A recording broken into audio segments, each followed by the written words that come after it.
ओम अज्ञानतिमिरान्धस्य ज्ञानाञ्जनशलाकया चक्षुरुन्मिलितं येन तस्मै श्रीगुरवे नमः। श्रीचैतन्यमनोभीष्टं स्थापितं येन भूतले स्वयं रूपा कदा महम्। वन्देऽहं श्रीगुरो श्रीयुतापदकमलं श्रीगुरुं वैष्णवांश्च श्रीरूपं सागरजातं सागररघुनाथान्वितं तं सजीवं साद्वैतं सावधूतं परिजनसहितं कृष्णचैतन्यदेवम् श्रीराधा कृष्णपादान् सहगण ललिता श्रीविशाखान्वितांश्च हे कृष्णा करुणा सिंधु दीनबंधो जगत्पते गोपेश गोपिका कांत राधा कांत नमोस्तुते तप्त कांचन गौरंगी राधे वृंदावनेश्वरी वृषभानुसुते देवी प्रणमामि हरिप्रिये वाञ्छाकल्पतरुभ्यश्च कृपा सिन्धुभ्य एव च पतितानां पावनेभ्यो वैष्णवेभ्यो नमो नमः। अनंत कोटि वैष्णव वृंद की जय। Hare Krishna, thank you all for joining. So today's topic is there is a drama, we don't have the video here, called Kailash drama. And this is more or less like lessons from the drama. Hmm? So we'll go through this. It's very difficult for us to come out of comfort zone. So this is to inspire us to come out of comfort zone. Okay, so first of all, what is the place we all love to be in? What is the most interesting place in your life? Home. And the reasons you want to say? Yeah, everybody loves you the most, right? It's a trusted place. And you don't need to worry about cooking, washing. Your parents will take care of all of that.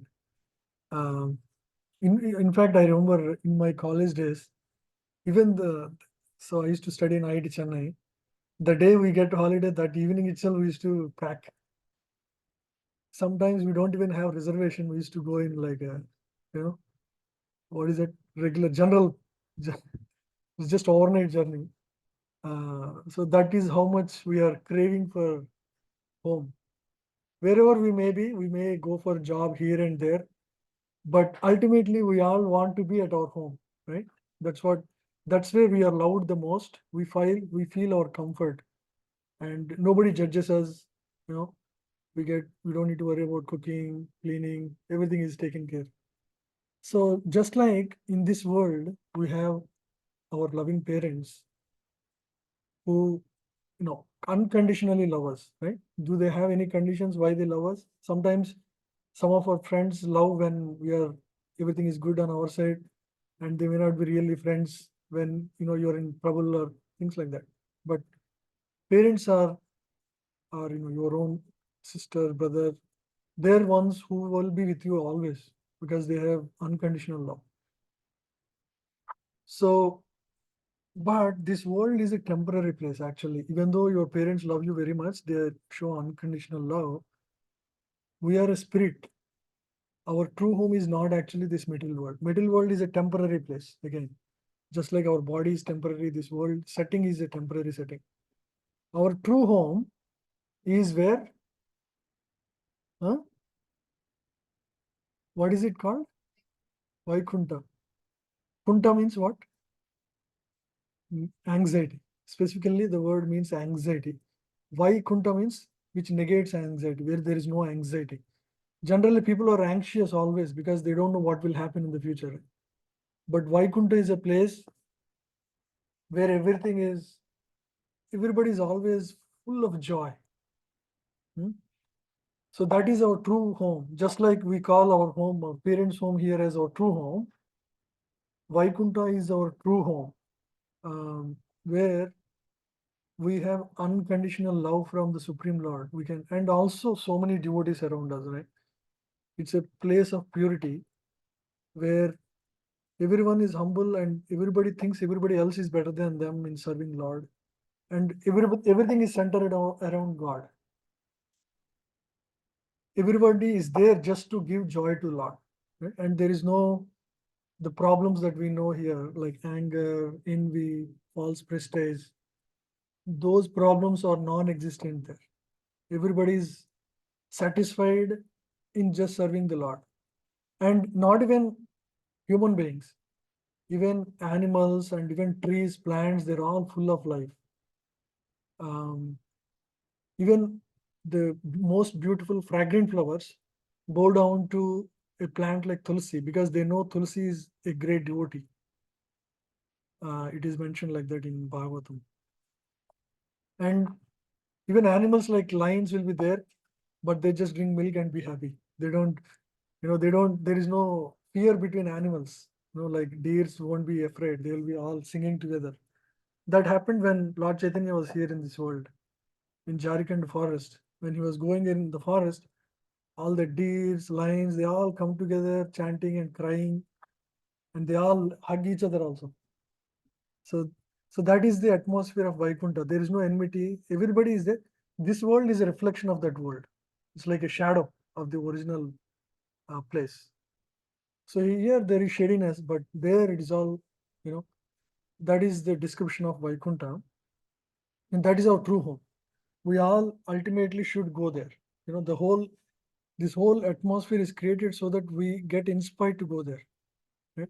We all here for some reason we don't know exactly how and when. Those details doesn't matter.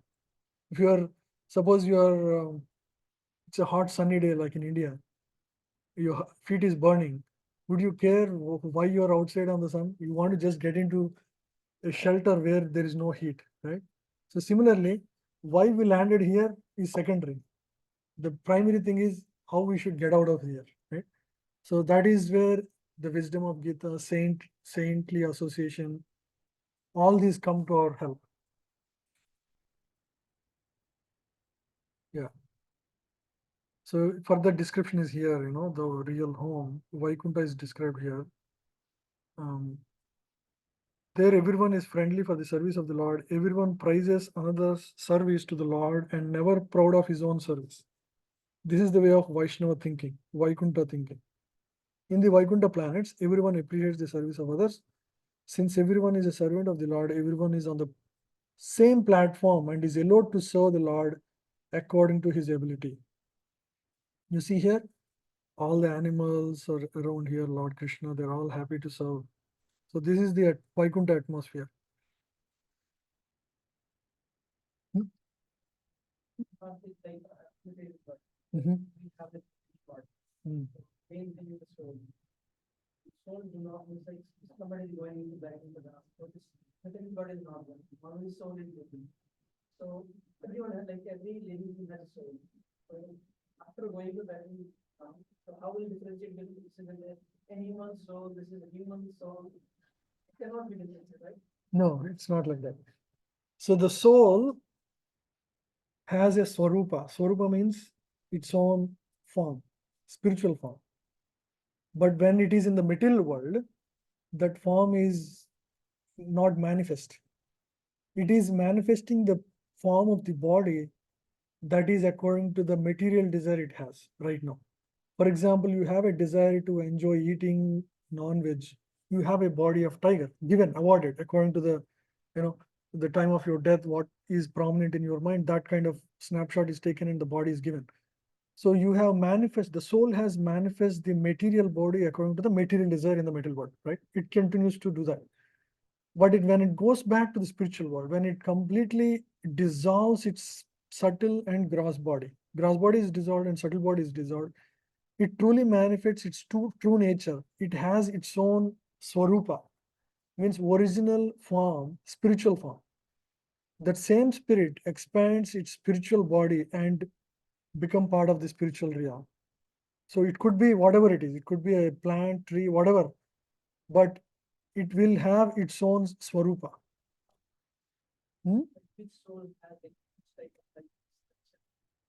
Everybody has one thing already. You have some body. It could be a cow, for example, right? But when you are in the material world, you are given a body according to your material desire. But when you go back, you will be given your own spiritual position again. You have something. That is the reality. This is all shadow. This is all temporary thing. But you have originally something in the spiritual world.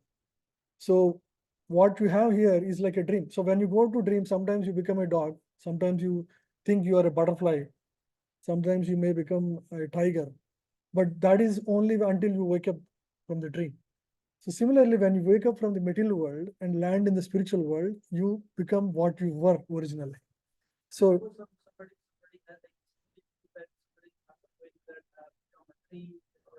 no, they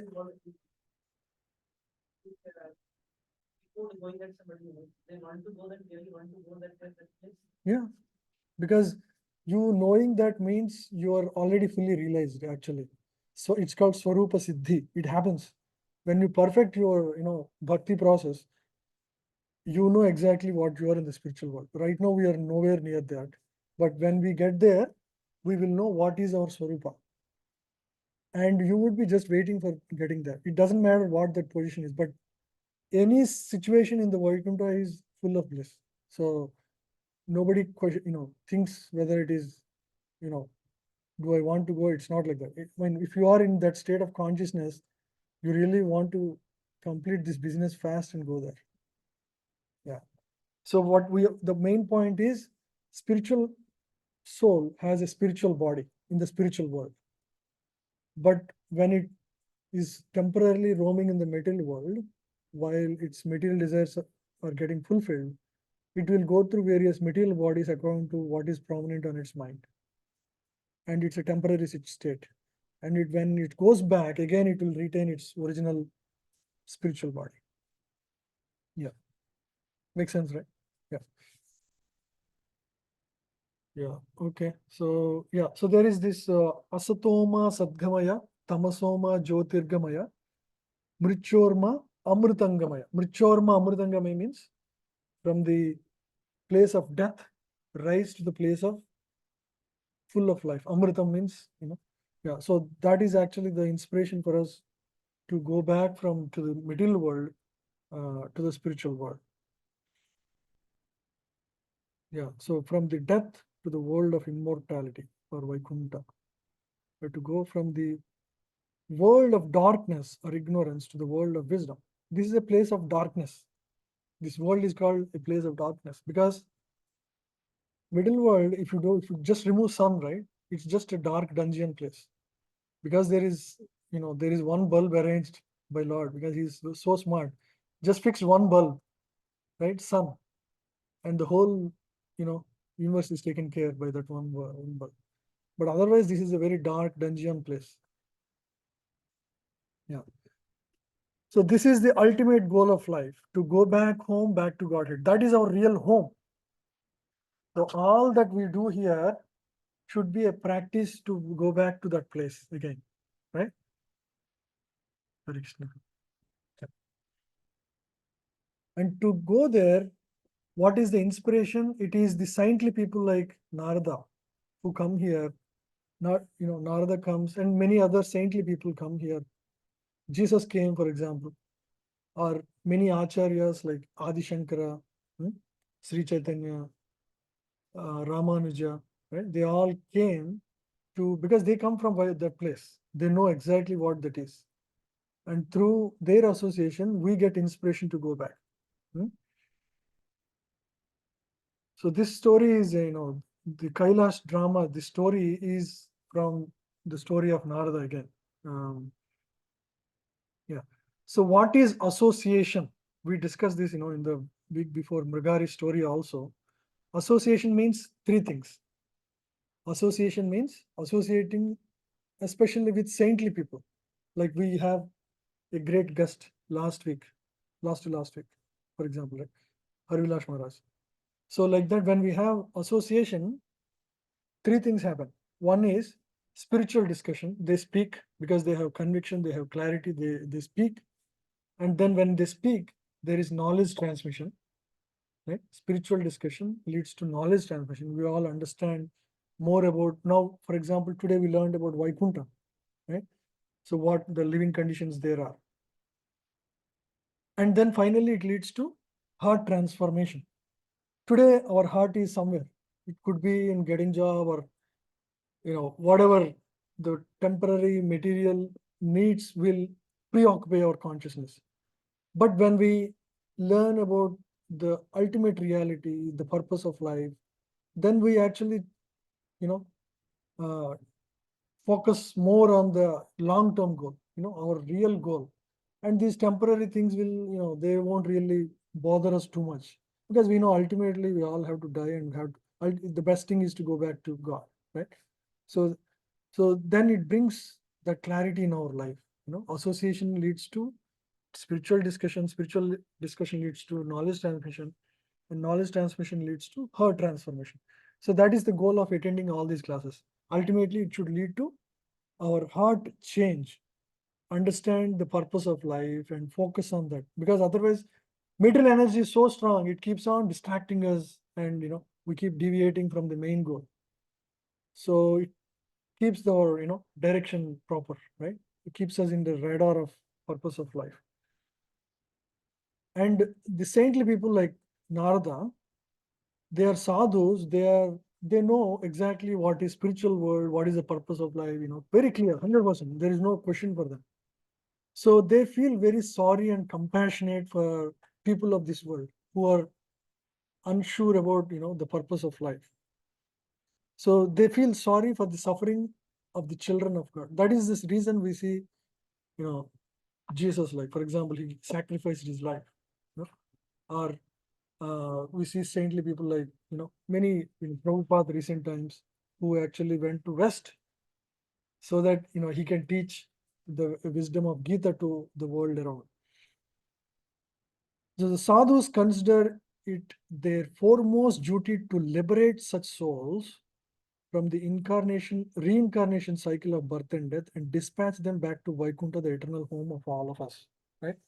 So this is the desire of sadhus. They want to see all of us go back to the place where we really belong. Prabhu, I have a question. So you said that material energy is very strong. I agree. But like what I'm trying to understand is how to keep yourself Mhm. not affected by it constantly. Like today, for in the moment, we understand that, the ultimate goal is this. But obviously, everything around us is material. We will tomorrow again go to office, again meet 10 people, again, it will be about the same things. So, how to keep us mentally strong enough to not be affected and be like maintain that clarity and not lose that again and again? Very good question. You all understood the question, right? Yeah. Mehak is asking, how do we keep our motivation, spiritual motivation, throughout the week, throughout the month, throughout, after leaving the class, right? It's like, for example, today you took breakfast, it's done. Tomorrow, if you don't take breakfast, what happens? You become weak, right? So we need to keep ourselves spiritually situated on a daily basis. So that is the answer. It may not be, we may not, once a week we come to recharge our batteries, but we should continue some spiritual activity like chanting the holy name, reading a shloka of Bhagavad Gita. It only takes 10-15 minutes. But if you can do that, then slowly you will see your consciousness transform into something very different. Your outlook will change completely. It will take time. Right now, we just started this journey, but just keep attending these sessions. Join us, take prasadam, and keep chanting on a daily basis. Over a period of time, 6 months, you would start seeing some real change, right? So your thinking would be very different. You will see the God's hand in everything you do. It's just matter of time. So continue sticking to the process. Yeah, it will just happen. Okay, it's just in the beginning, of course, you're now in a transitional journey, right? It's not going to be smooth. It's going to, your 90% of life is still material, and so that will slowly change. Keep this train going in parallel, and you will see yourself. It's just an experiential thing.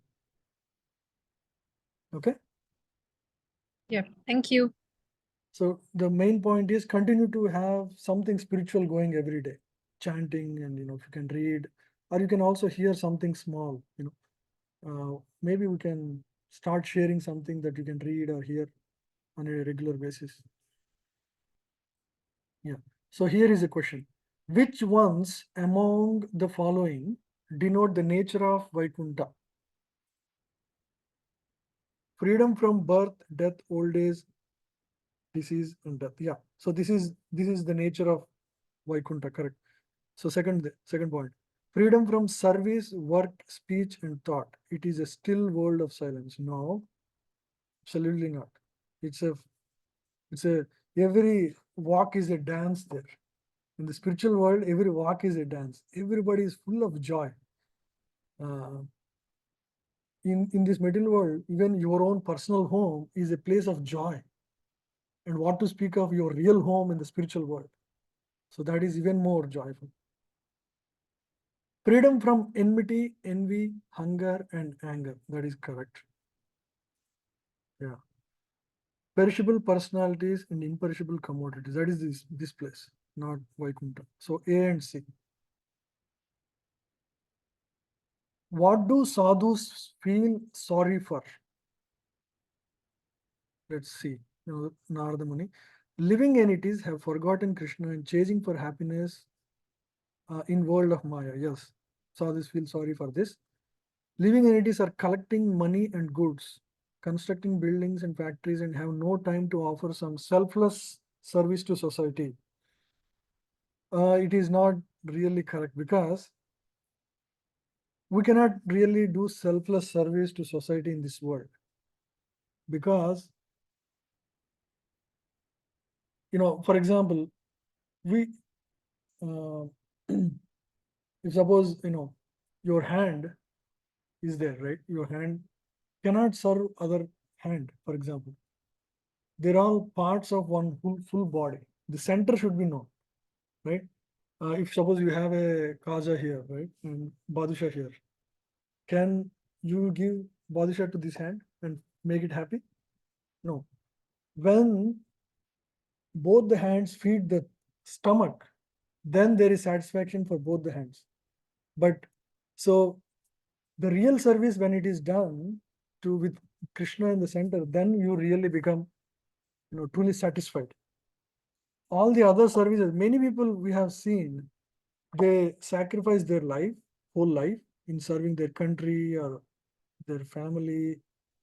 A lot of times they go through a lot of depression and frustration at the end, including Mahatma Gandhi, who served his own nation, but he was shooted down at the end. So a lot of times there is heartbreaks. Even the families, who just focus on, only material aspect of it, they end up being miserable at the end. So the real service is with God at center. Then you have the whole dots connected. We cannot do any selfless service truly. And that's the main point. Yeah. And then all suffering humans are unaware how to clean their hurts through the chanting of the Lord's holy name and return back to Godhead. Correct, right? And then finally, living entities don't know how to end their miseries in the material world by taking to Krishna consciousness. This is also correct. Yeah. Yeah. So now let's come to the story of Kailash. So Kailash is, so it's here written, right? Once upon a time, there lived a person called Kailash who was very attached to his home. You can see, he was eating with his family, dinner, with his children, wife. So he was very busy, making money, busy with office. He would take his family on weekends to various places. Every weekend they go for eating out. So he was, happy going around, and he has good friends. Everything is good in his life. So, but the problem is he spends most of his energy in material activities, going, playing, or he has never focused on spiritual life. Does it mean that he is not, he doesn't believe in God or doesn't go to temple? No, he goes to temple also. But for what? Asking more material things. So he worships a Lakshmi picture in the home, where Lakshmi is actually, you know, throwing gold coins. Yeah, we all saw those pictures, right? People love those pictures and worship them. He only worships Lakshmi, and he turns around a agarbatti also every day. But his purpose is, material, completely material. So this is, the life of most people. They want God to be there so that God will help in their plans. They have their goals of material goals of life, and they want God to be part of it, right? Yeah. So that is Kailash life. He was. It's called, this kind of people are called pious materialists. They're materialist. Their goal is, they believe in God. They want to help others. They're all good, but the problem is their goal is still material. It's not spiritual. So they don't know the real purpose of life. They don't know the temporariness of this world, temporariness of their own life, the miseries of life, and the purpose of life. They don't know any of that. And yeah, so and the other thing is, they cannot see that the world is, temporary. They neither make efforts in gaining knowledge of soul and soul's relationship with God, nor do they take to spiritual practice like chanting Hare Krishna to safely return back to Godhead after death. So many of these people are, because they were never told, they were not trained. Some of them know it, but they purposely don't go near them, right? We know such people, right? So even some parents, when the students come to our classes, they say, don't go too close. They may change your focus of life, something like that. So they have such certain misconceptions. But actually, Arjuna was a great archer. Was he a loser materially? In fact, spiritual life gives focus on even what you do materially also, and really helps you excel there. That people don't realize because of their own misunderstandings about it, right? Yeah. So that is Kailash life. We just got a glimpse. He's a pious materialist. He believes in God but doesn't really have any spiritual understanding. So here, our scriptures actually say, for example, if you have 100 years of life, the first 25 years is when you learn and grow. So once I asked, what do you want to learn and grow? They said, you learn all your material subjects and grow your body. That's what they said. But actually, what you should learn is spiritual, what is the purpose of life? Grow your spiritual maturity, understanding the futility of this material existence. So that is what you should understand. This is the age of training, because the best age to learn is 1 to 25. As they say, right?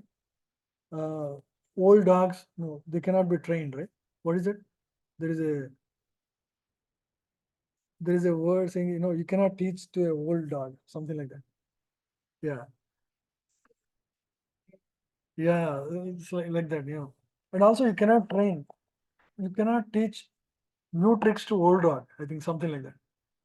Yeah. So when suppose you are an old person, can you learn about spiritual life? Many people think, I'll take care of spiritual life when I'm very old, but then it doesn't work like that. I'll tell you a story. There is a story for that as well in Narasimha Puran. Yeah. So first 25 years is when you learn and grow, right? That sets your learning path. And in fact, Prahlad Maharaj says one should start learning at the age of 5. Hmm? Kaumaram acharet prajna. There is a shloka in Bhagavatam that says the right age to learn spiritual life is age of 5. If you learn from that age, then you're fully set.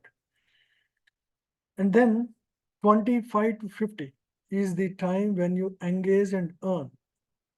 When I asked another person, what do you want to engage in? And sir, we should engage in jobs and a lot of money. That's what they said. No, it's not only that. You should do that, but you should also engage yourself and your family in the spiritual life. Go to temple, do some seva, learn something, do chanting, do spiritual practices as part of your life. You're not just physical body, you're also spirit. You have to take care of your spirit soul as well every single day. right? So engage and earn. What do you earn? Just like you earn in the middle world the bank balance, you earn the spiritual sukriti. Right? So you should earn the bhakti sukriti or spiritual sukriti, devotional credits, which would be imperishable. That credits, like you are chanting every day. You think it is just something to keep my mind calm? No, actually, whatever you're doing is giving you credits for your eternal life. Whatever, even if you chant one name of Krishna, that is giving you eternal benefit. You may not realize, you may not see because it's a very subtle thing. But just like you work an hour, you earn some income. More than that, you earn just by chanting one name of Krishna. Just that it's not physical, it's a subtle and spiritual thing. You don't realize, but it is, you're gaining so much more than what you could have gained in this world through material activities.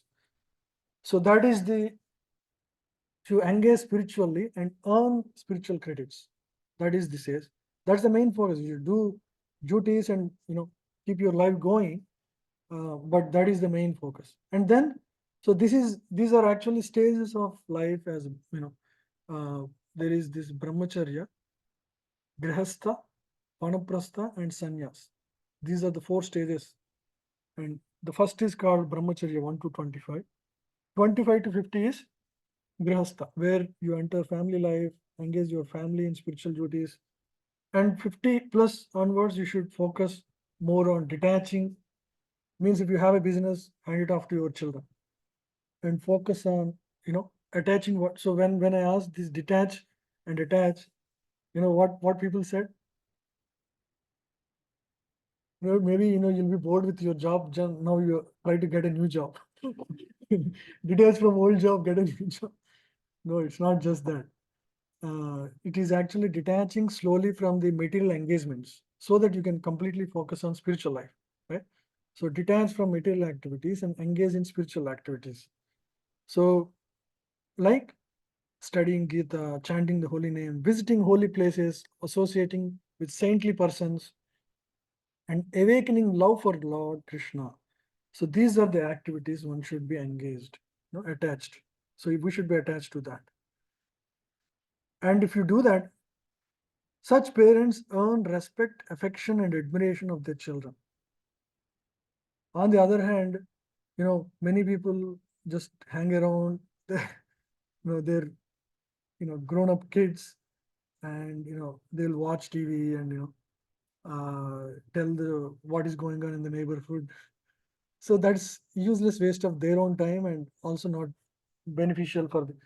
So a lot of families complain, my mother is just watching television all day, like that. But if you are trained spiritually, you don't have such negative habits. You know how to engage yourself better. You go and serve in the temple, or guide somebody. You can be of use even when you are not actually materially engaged. So that's what, when you engage spiritually from now at this age, you will see that life. Your life will be a lot more fruitful for yourself as well as for others. And people would always cherish your association, right? So that's what we all should aspire for. Yeah. So we should not be just attached to material life till the fag end of life. And then finally, 75 to 100 is pray and prepare. So this is the time when we should prepare ourselves. We know that this life is temporary, and focus 100% on spiritual life. And in fact, we should look forward to going back to our home. Just like in college, we just wait for summer vacation time. Right? That's the best part. We are just looking eagerly to go back to home and be happy. So similarly, at the fag end of our life, people who are taken to spiritual life, they are just looking forward because they have lived all their life spiritually.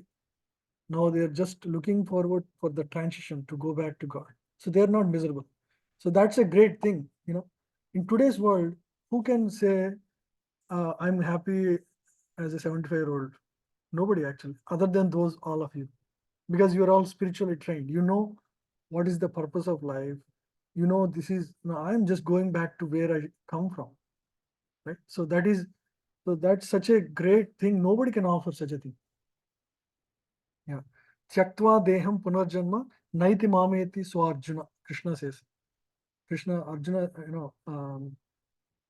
Krishna says to Arjuna, go boldly declare, my devotee never perishes and he will come back to me when he finishes his life in this world. Who can assure, right? Such a thing in this world? Nobody, no insurance company can assure such a thing, correct? Yeah. So prepare and pray and prepare. Yeah. One should chant, one should chant, pray, and prepare one's mind in the loving relationship with Supreme Lord. Now let's go through some Q&A. Any questions? Hmm.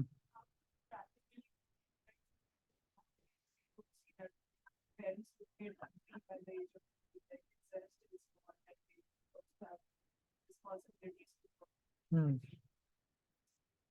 Yeah, it may not be exactly going to 50, it could be a little later, but at some point they have to, if they have planned well ahead in time, it will work. They should be able to educate the children. At least by 60, they should be. Many people try at 60. At least, the devotee community I know, many of them have returned from here to India to, various places like Vrindavan or even some places where they want to do teaching of Gita and things like that. Yeah. So if you plan well, you can easily finish your material life, engage your children, you know, well, and you can retire well by 60 at least, 60 to 65 max. Yeah. Okay, the problem with Kailash, we already heard his story. He was just totally focused on material life. He was a non-devotee who had no time for God. No, he is a devotee actually. He goes to temple. He had time, but was attached to enjoying life, making money because he was an atheist. No, he is not an atheist. He worshipped Lakshmi Narayan regularly and faithfully as a pure devotee. No, he only worshipped Lakshmi. Focus is there. Lakshmi with coins flowing from his hand. So he went to temple, but only prayed for material benefits from Lord. Yeah, this is the step. I mean, in fact, you can. Most of us have come with that background, right? We all go to temple only to ask something. That's what our life before this. Now slightly changes, and probably it will change fully in the future. Pious materialists are different from devotees of Lord Krishna in this sense. So now we have discussed about pious materialists, and we'll see the difference between devotees and pious materialists. They're only they're only concerned about material life and cannot see the temporary nature of this world. Correct, right? This is pious materialist, but a devotee sees that. They don't cultivate spiritual knowledge, but use piety to increase material prosperity. Correct. They have piety and they use all the materials they have exclusively in Krishna service. No, they don't. They want to use for themselves. They're pious devotees of Lord Krishna who live in the material world untouched by matter. No, this is about devotees. Yeah. So we clearly understand who is a devotee versus a pious materialist. By the way, pious materialism is a precondition to coming to devotion life. By the way, all of us have come here because you have some piety. Have some slight faith in God. You may not know purpose of life, what we should do, etc. But you know it to some degree. You are part of this class only, right? Gita, yeah. Sit down. Yeah, please sit here. Yeah. So we discussed about these four age groups.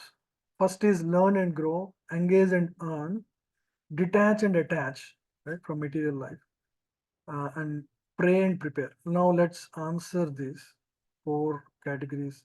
Engage and earn. At what age do we do that? Engage and earn is 25 to 50 is the age for that engage and earn. Yeah. And pray and prepare. 75 to 100 is the time to focus on praying and preparing to leave this body to go back to, Vaikuntha. Learn and grow. 1 to 25. You should learn and grow. That is the best age for that. Detach and attach. 50 to 75. Yeah. You have to detach from material life and attach to spiritual life. Chant and prepare one's mind to awaken loving remembrance of Supreme Lord. This is 75 to 100, correct? Yeah. Increase spiritual activities and delegate material activities to do. Yeah, this is detach and attach. 50 to 75, correct. Involve oneself and family in devotional activities to increase bhakti sukriti. 25 to 50. This is grihastha life. So as after you get married, focus on spiritual life in parallel to material life. Engage yourself, your family together in devotional life, your spiritual life. Cultivate spiritual knowledge and spiritual training for maturing in Bhakti Yoga practice. 5 to 25. Yeah, this is the ideal. May not, all of us would not have started, but yeah, at least now we started. That's good.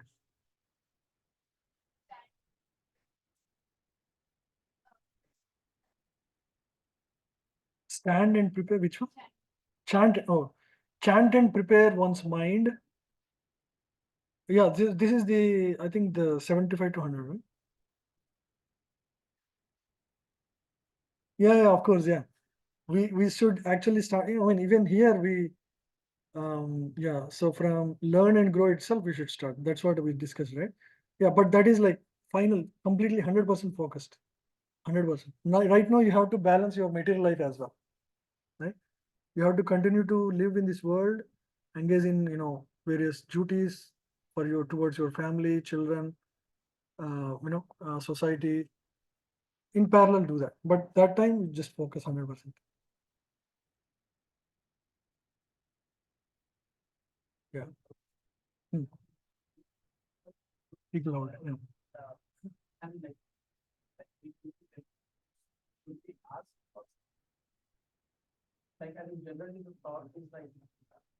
Hmm.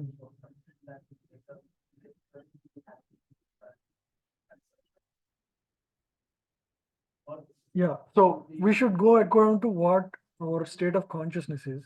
Right now, we still want something, we should ask only God. There no better not ask somebody else. It's better to ask God. Yeah, that's fine. But slowly as you mature, your material needs would reduce naturally the way you progress. That time you can reduce. Yeah.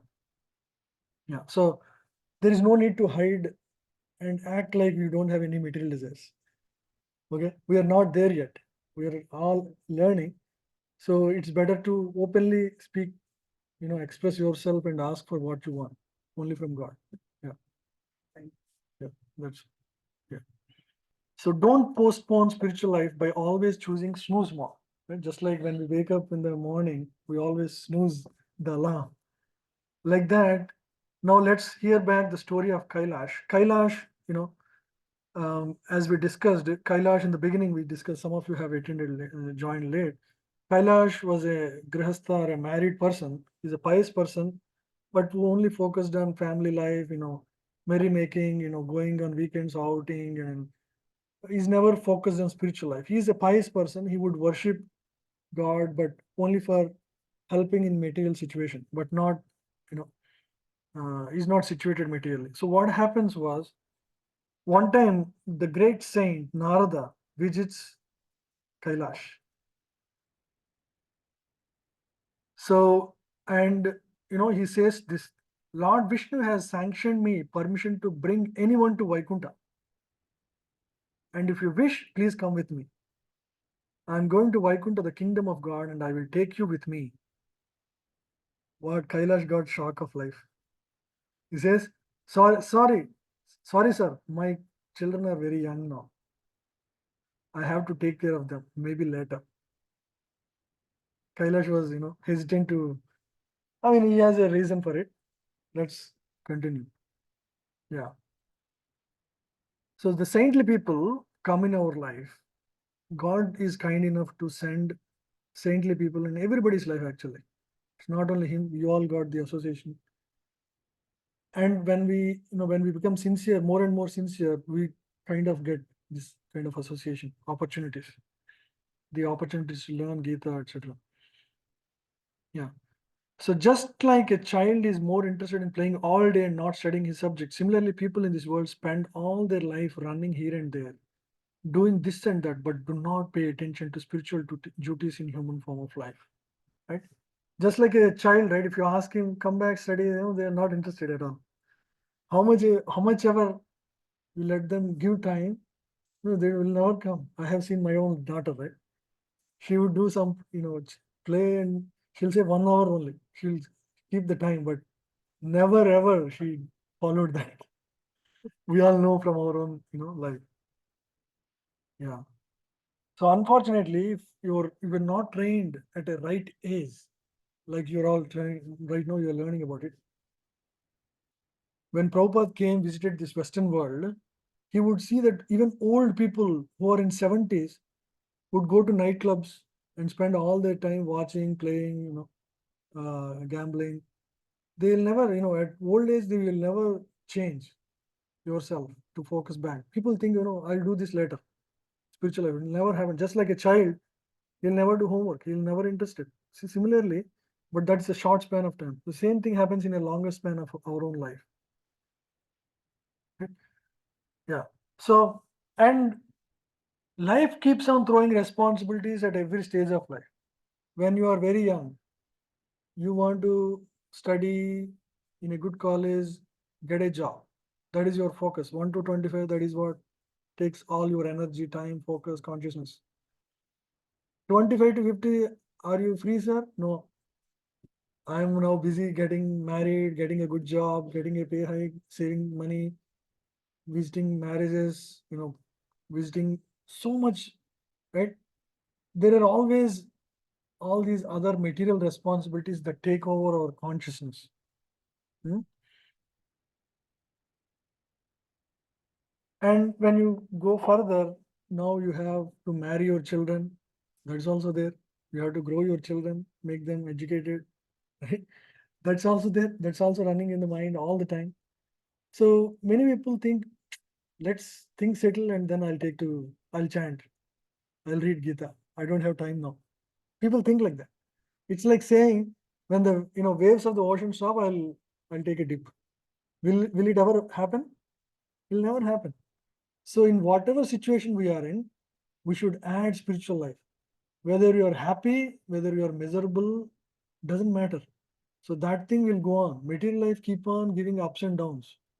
Spiritual life should be taken seriously right from a young age and continue. We should just continue the journey. So that's the main lesson. So that's a parallel track. Whatever happens in your material life, spiritual life actually balances out very well. Right? It gives you real, you need something foundational, something that you can anchor on. That is your spiritual life. Your material life is always wavering. Today you may be happy. Tomorrow you may not, things may not go in the way you want. You may lose your loved ones, you may lose your job, you may lose your situation or whatever. So many things keep on happening on material life. But if you have a strong anchor point, you need something like that. That is your spiritual life. That's your foundation. And those, the spiritual friends are your real friends because they are grounded. They can advise you in the right way. Right? Just like your parents are your strength. The other friends are your spiritual friends. These are the people who will be on your side when you are going through challenges. Okay, so understand that. Yeah. So here is, you see the example of, here you see an elephant here. So this is the story of Gajendra. Have you heard about Gajendra Moksha? How many? How many have heard? Yeah, you all heard. Many of you. Yeah, that's okay. Some of you didn't hear. That's okay. So Gajendra was an elephant. He's the king of the elephants. Once he was, frolicking with his family members in a riverbed, in a river, at which time a very strong crocodile comes and attacks and holds its leg very tight, just like you see the picture here. Gajendra was, he was in a, it's life is like that, right? You are in a very happy mood, things are moving very smoothly, and suddenly something happens. So that happened to him. For a long time, he was fighting, but in water body, elephant is going to get weakened because that's not its natural position, and the crocodile is getting stronger and stronger because it's its natural position. At which time, the Gajendra remembers from his past life. In his past life, he was King Indradyumna. He made a mistake and he became an elephant in the next life. But at that time, he was a devotee. So at that time, he was actually worshipping Lord Narayana and Lakshmi every day. So he was just remembering those prayers that in his Lord made him remember. He remembers that, and he finds a lotus just nearby in the water body, and he offers. You see he was offering with his trunk. He would offer that lotus flower with his trunk to Lord.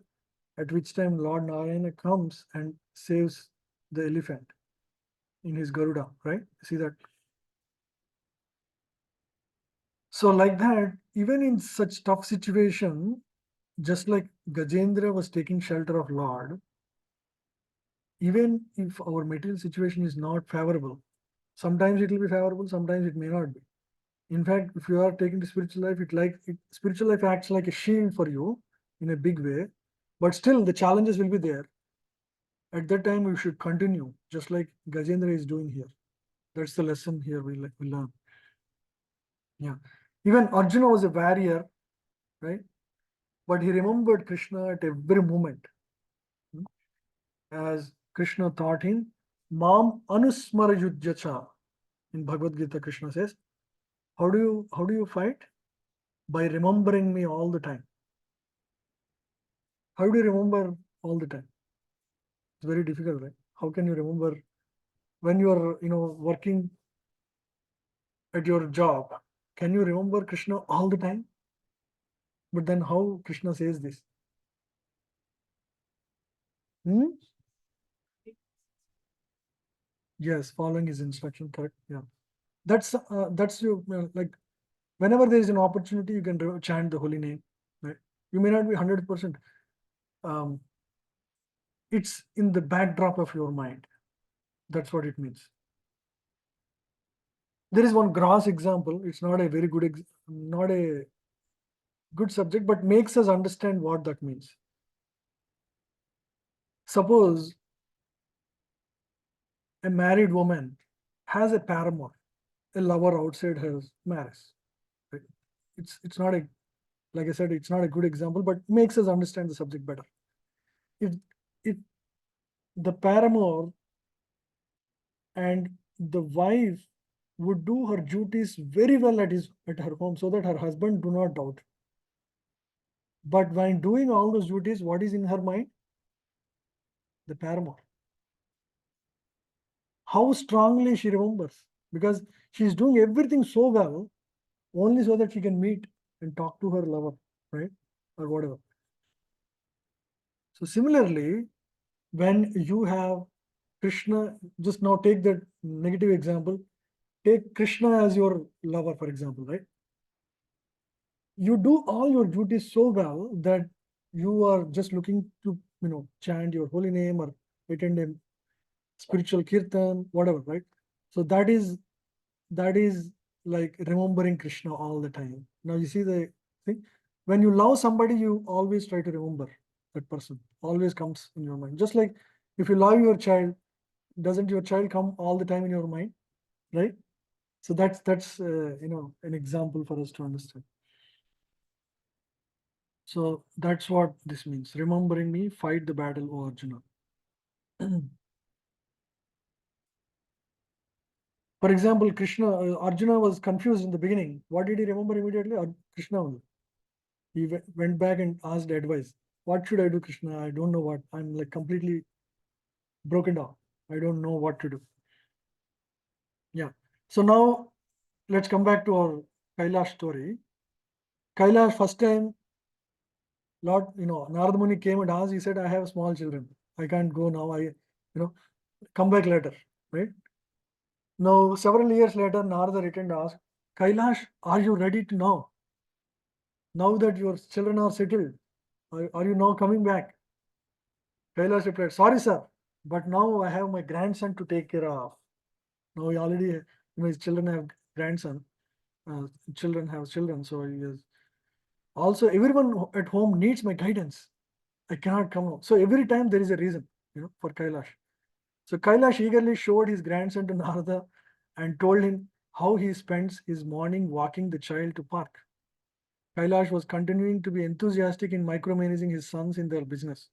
He spent sleepless nights in making more and more money and taunting his sons not to get cheated in business. Thus, now he has given his business to his children, but he is always on top of his business, still. Thus, he had no time for spiritual practices. See, now Kailash is going with his grandson. Yeah. So we all can observe our body growing from childhood to boyhood to youth. But after 40 to 50, our body starts shrinking and reducing in size. Right? So everything reduces at the time. Even companies don't want to engage us after 55, 60. Yeah. So because he cannot work like he was working before. This is the nature's arrangement to inspire the person to turn to spiritual life. You see how nature was working. So there is always the God element behind everything that happens. If one does, he will become spiritually cheerful and lead a meaningful life of Krishna consciousness, as Srila Prabhupada and other great souls have shown in the world. But most people, 95% of people don't know this. Yeah. Fill in the blanks with words from the boxes below. Narada, like sadhus, come in this world to remind Kailash, like fellows, of their spiritual duty. Right? Yeah, spiritual duty. Just as, I think, child is more interested in playing all day and not studying. Similarly, people in this world are busy in rat race and don't give importance to spiritual duties in what is it? Human life. Correct. Yeah, fair, fine. Yeah, human life. Thus, they spend their life in vain like dogs or cats and die a inglorious death. When Srila Prabhupada went to West, he saw very old, what is that? Old people playing checkers and golf for several hours in a day, not paying heed to what is it? Godly life. Yeah, 11. Yeah. Godly life. Yeah. Yeah. So now Narada again returned because he didn't go last time also when his grandsons are there. So when Narada returned this time, unfortunately our Kailash is not even there. So he asked his sons, where is Kailash? He said, father is gone long time. Then Narada comes out of his home and he felt very sad. I couldn't help Kailash. But then suddenly there is a dog barking at Narada. Bow, bow, bow, right? Then the dog said, Naradaji, I'm Kailash here. Surprised Narada replied, Oh Kailash, you have become a dog now. I'm so sorry for you. What are you doing here? Even now it is not too late. Do you want to go now? I can take you to kingdom of God. Would you accompany me? What would Kailash say? No, he's not even ready as a dog. The dog replied, Sorry, sir. My sons are very careless with the wealth I acquired. I have therefore become a dog to protect the wealth from thieves. Oh my God. Look at his attachment, even after death. Feeling very sorry for the attached Narada went away. Even this time, I couldn't help him. See, he has an offer to go back to Vaikuntha because he never knew what is spiritual life, what is Vaikuntha. He just focused on his grandsons and sons still. Now, finally, Narada, one more last time he comes. After many years, Narada returned. He learned that the dog also died. So, thinking sadly that Kailash must have gone to some unknown body, Narada departed. But when he was walking behind the house in the paddy field, a snake came hissing on the way. The snake said to Narada, I am Kailash here. Again, he was hissing and telling, I'm here, sir. I'm still not gone. So Kailash becomes a snake to protect his field from thieves. See his attachment. So Narada asked him, what are you doing in a snake's body, Kailash? Will you come with me now? Even though it is not too late, I still can offer you Vaikuntha. No, sir. Now I am happy that my sons have put all the money in the bank, but definitely I should be coming with you. But you see, they're so lazy, they wake up very late every morning. I have therefore become a snake to go around the fleet to protect the grains. See, Kailash is so attached. I'm very busy. I'm so busy. I'm protecting the field, so I have no time. So I'm sorry I cannot come with you now also. So I know spiritual life is very important to go back to Godhead. He knows that also. You see, here he read it, but not now. Let me first protect the fields. Vaikuntha we'll see later. My God, see his attachment. Yeah. Now remember, is looking at this guy's condition. He's never going to live. After snake, he will become something else. So even lower body, lower forms of the body. So Narada took a serious decision. So he goes back to his family members and says, hey guys, do you know behind your home there is your big field and there is a very big snake always roaming around. Go kill that. So his own sons and grandsons go chase the snake and hit it on the head and kill it. And then that guy is hissing and telling, what are you guys doing? I am your granddaddy. Don't do that. No, they wouldn't leave. They would just kill him because they don't know that, right? So Kailash in his snake body hissed and tried to tell sons, I'm your father. Why are you hitting me? The more he hissed, the more his sons hit him, right? Till finally he died.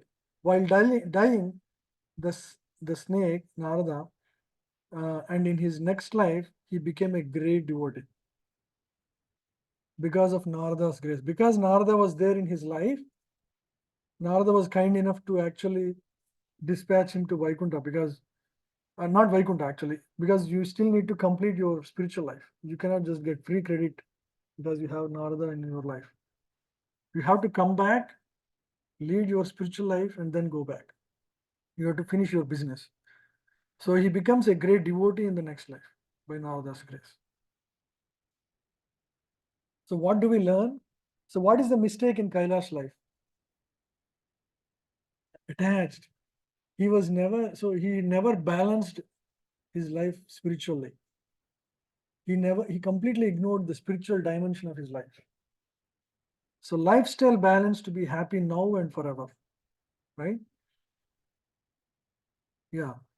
Just like if you have a car, you have a car, you're you're the driver of the car. For the car, you need to feed petrol or gas. You have to feed gas so that car drives.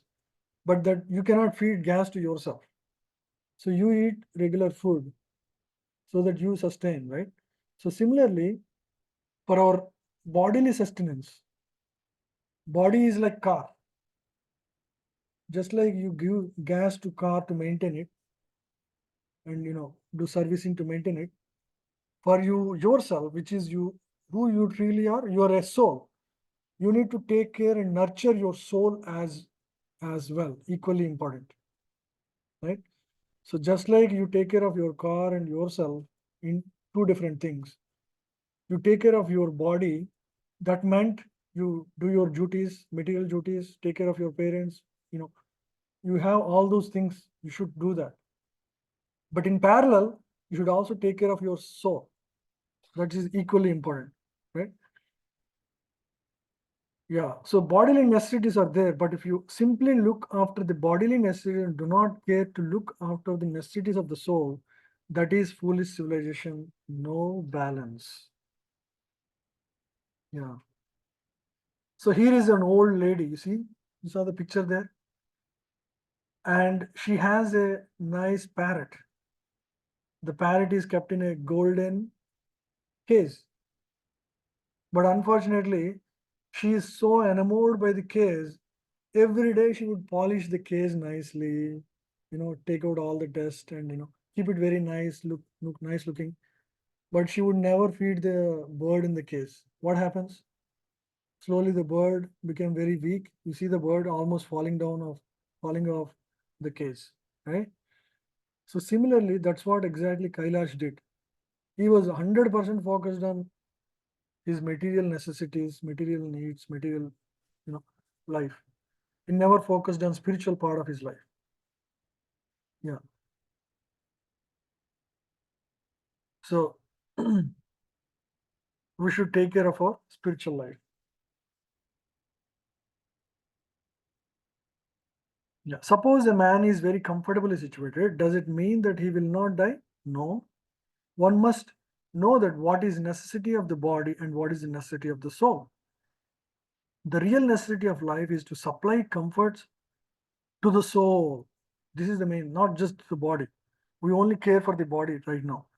And the soul can be comforted not by material adjustment as Kailash did, because soul is a different identity. The soul must be given spiritual food. That spiritual food is this Krishna consciousness. When one is deceased, you have to give him diet and medicine. The food and medicine for the soul is Krishna conscious lifestyle and the chanting of Hare Krishna Mahamantra. Yeah. Yeah. Now let's read this. Soul can be comforted only by middle adjustments, no. Spiritual food, yes. Krishna consciousness, yes. Dharmasya glani, pollution of duty, no.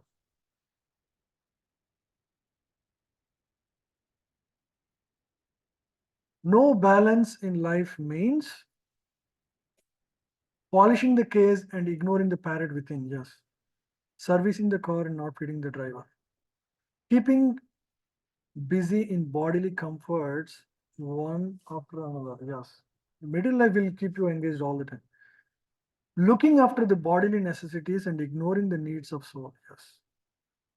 Not knowing the art of managing both home and profession. No, home and profession doesn't mean spiritual life, balancing spiritual life. Yeah.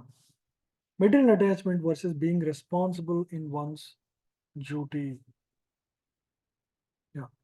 So, as we discussed already this point, Prahlad Maharaj tells in Bhagavatam that one should start practicing spiritual life at the age of 5, because in age young ones, habits are easily formable and changeable like a bending of a green bamboo.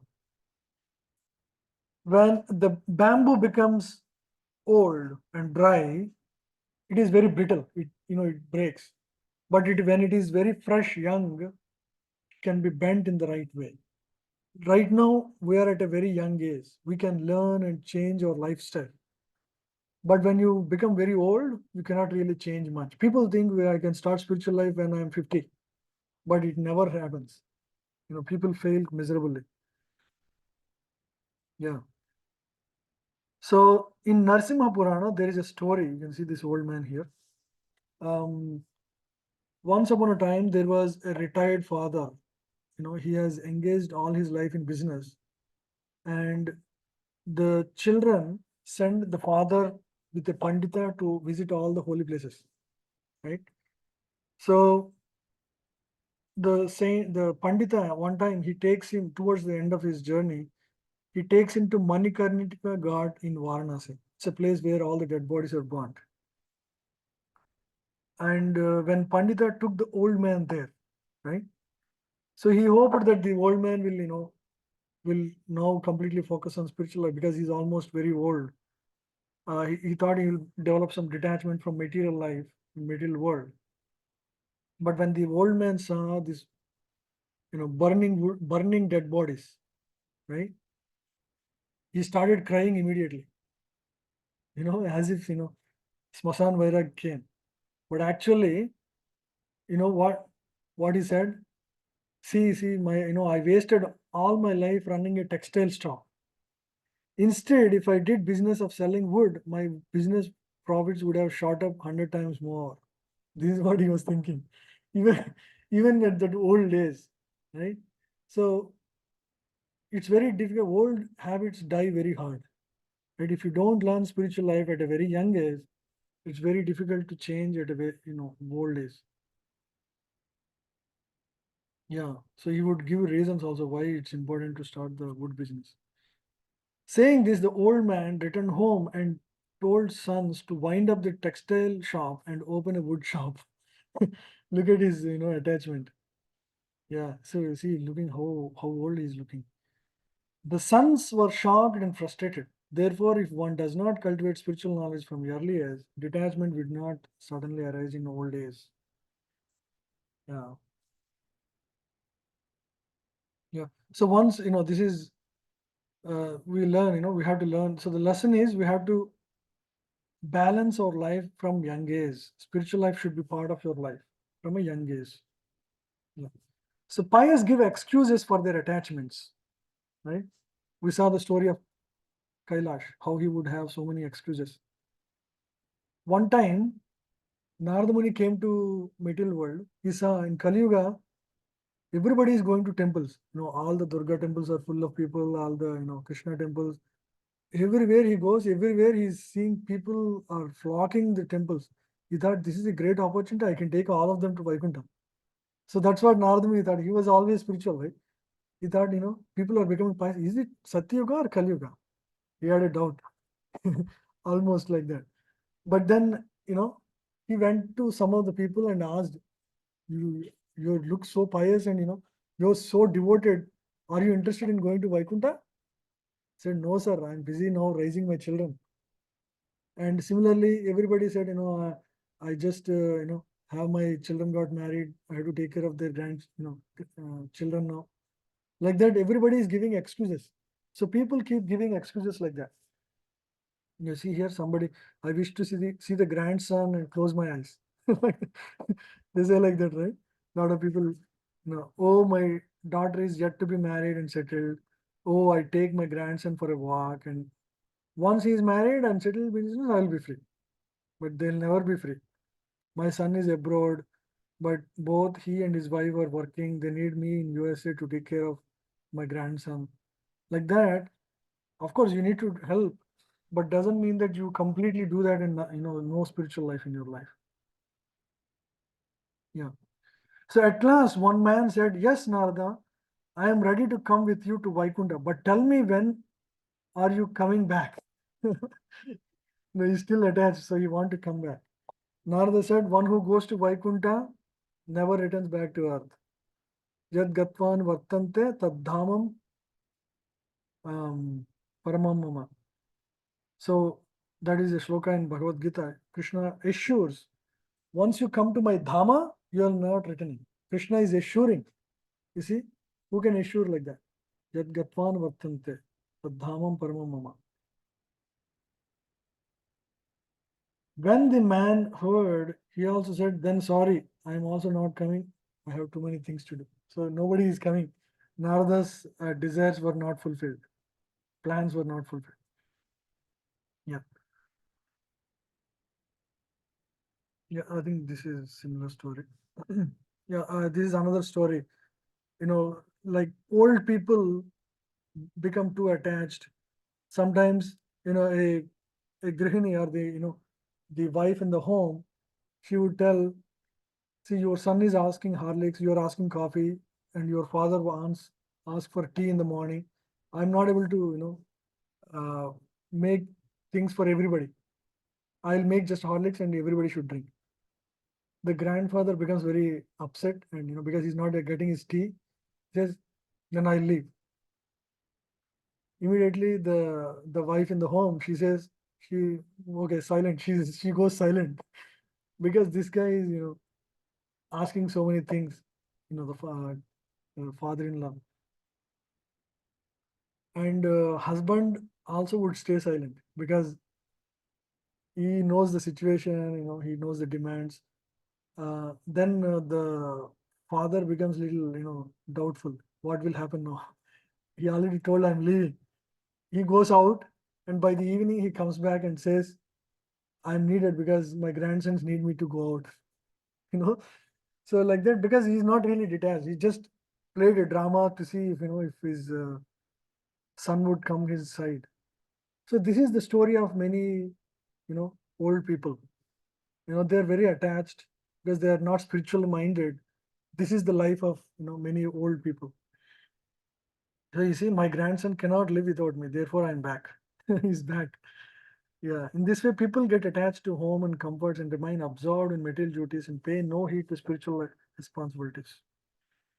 Yeah. So Shankaracharya has this beautiful verse. Yeah. So how at different ages everybody is absorbed in various things. In childhood one is absorbed in playing. In teenage, a young boy runs after a young girl. In old age, one becomes worried about his health, and no one is attached to Lord Krishna, who is the supreme shelter and provider of ocean of bliss. Yeah. Yeah. Yeah. So what is the main lesson we're learning? So we should be responsible. We have two levels of responsibilities. We have horizontal responsibilities towards your family, your children, your own parents. We have to fulfill those responsibilities. We also have vertical responsibilities. Being the soul, you have the spiritual connection to the Supreme Lord. So we have vertical responsibilities where you have to be engaged in spiritual life through service in the temple, or the chanting, or teaching or learning. So we have to engage in both in parallel, material duties as well as spiritual duties. You have to be responsible and make the right balance. Right? So that is mentioned here. Yeah, if one performs only horizontal duties, one will keep rounding and rounding like a duck without flying up in spiritual life like a swan. Right? On the other hand, if one does only vertical spiritual duties, then one will neglect his family and profession, leading to irresponsible behavior. Both are not important. Both are not good. One should do both. Yeah. Yeah. Like an expert boatman, we should balance both. So ISKCON, or the movement we have, which is giving us the spiritual shelter today, like these classes we have, the prasadam is arranged, right, at the temple. So it's like a shelter, it's like a moving train, spiritual train.